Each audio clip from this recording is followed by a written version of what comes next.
مرحبا حبايب قلبي، شلونكم؟ يا رب تكونوا بخير. مشتاقة لكم كلش هواي.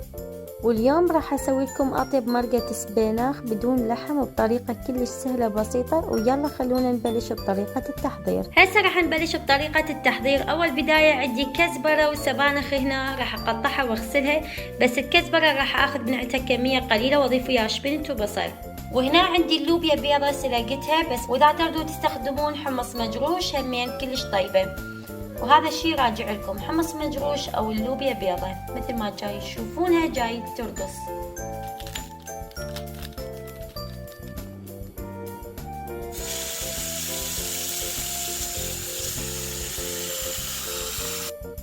عندي معدنوس وكزبرة مقطعتها بهذا الشكل، وطبعا مقطعة شبنت همين.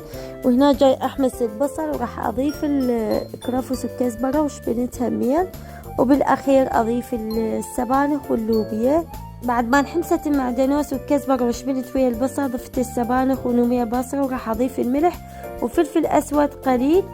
هسه راح ابقى اقلب بها اتركها مدة دقيقتين، وبعدين بالاخير اضيف اللوبيا.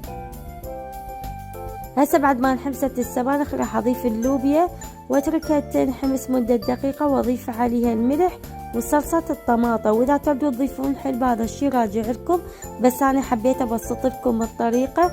وهسه بس تستوي اشوف لكم شكلها النهائي.